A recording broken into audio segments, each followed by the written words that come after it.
Praise the Lord. My name is Uma. Today I'm going to share with you as to how I accepted the Lord Jesus Christ from a Brahmin family background. I hail from Chennai. I was born and brought up in Chennai, India. Right now I'm speaking to you from the US. I was born as the last daughter among the 4 daughters from a very affluent Iyer family background. When I was a Hindu, I was such a staunch Brahmin.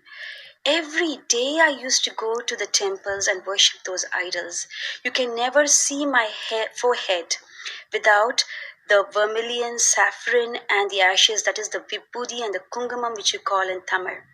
Every day I used to read the Kanda Sashti Kavasam, which is the holy book for the Hindus.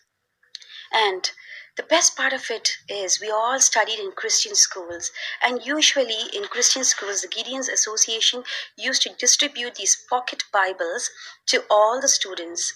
Now, this Bible was very fascinating to me because it was so tiny it can fit into my pocket.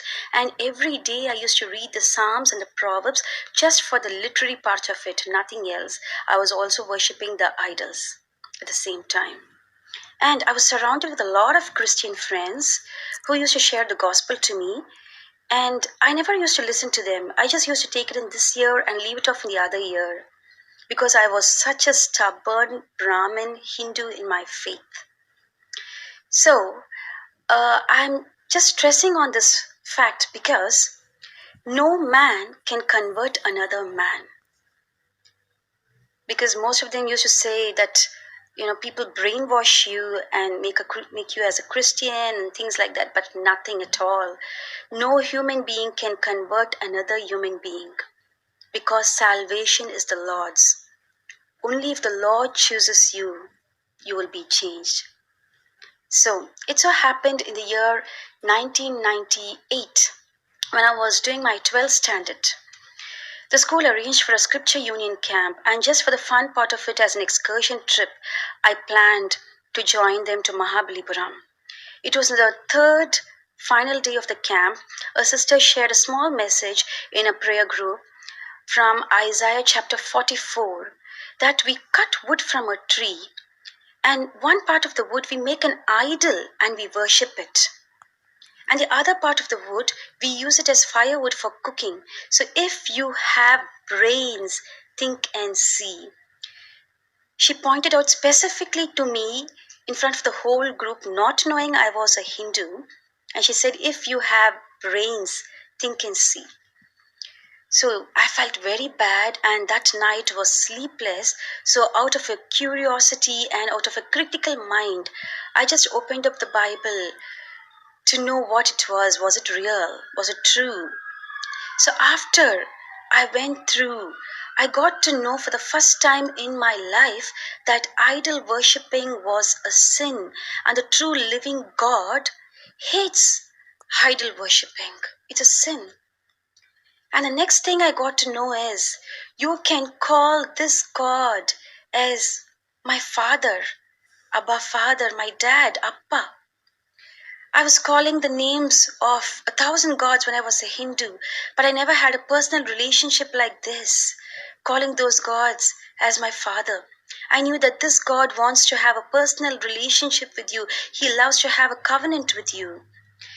And above all, I got to know that we were born with sin, and that only the blood of Jesus Christ can cleanse us from all sin. And that is why the Lord died for us on the cross, and He sacrificed Himself for us to lead an eternal life with Him even after our death. So all this was news to me.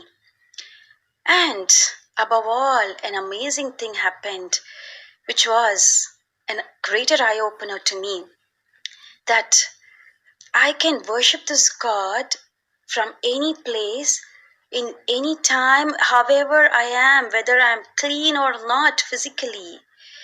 Because usually in Hindus, when the women are unclean on certain days, they're not allowed into the temples. They're not allowed to do any kind of spiritual things to those gods. So I thought the same thing with the Christian God, because Islam also practices the same thing, I suppose. Most of the women are not allowed into the mosques. But I knew that This God is not that way. He doesn't see your physical uncleanliness. He just wants your heart. You can enter the church any day and pray. You can pray from home. You can make your home a church. You can just talk to Him anytime, anywhere. He does not want you to dip yourself into the Ganges River. He does not expect you to climb the Himalayan mountains to worship Him. He does not expect your sacrifices, but just your heart, because He has already sacrificed Himself for us. He came and He chose us. It was on that day that I knew this God and I accepted Him as my personal Savior. And that was not all, that was not the end. As I started reading the Bible, I loved to go to the church, but persecution started along with it. I was prohibited to go to the church. I was not allowed to read the Bible most of the days. The terrace and the restrooms were my prayer rooms. But the Lord was with me, and one fine day, He anointed me with the Holy Spirit, and He made me speak in tongues, much before my physical water baptism. And I was worshiping the Lord from my home. And one fine day the Lord spoke to me from 2 Corinthians 5:17 that if any of you is in Christ, he is a new creation. The old is gone. Your past is gone and everything has become new. So the Lord urged me to get baptized. And my parents were really struck in shock, and we were all crying. And ultimately, the Lord made my parents pray for my sake to Jesus.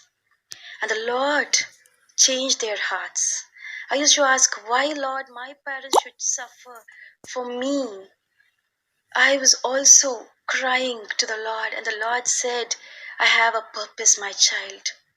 And I knew what the purpose was. My parents were slowly coming into the Lord, and they started praying to Jesus, and they started believing Him. And when we all started praying, the Lord opened up a door. According to my parents' desire to get married to a Brahmin convert just like me, the Lord showed a bridegroom. And after many confirmations from the Lord, in fact, just like Gideon, thrice I got a confirmation from the Lord to marry my husband. And the Lord confirmed it. Actually, my husband's name is Murthy officially, but his biblical and God-given name was Daniel. So I used to pray, and the Lord said, Daniel is the person for you.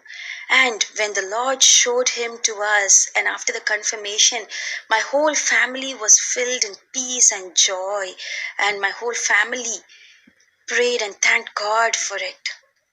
And I should add on something more over here, which I will see you in my next part 2 video, as the time is limited here.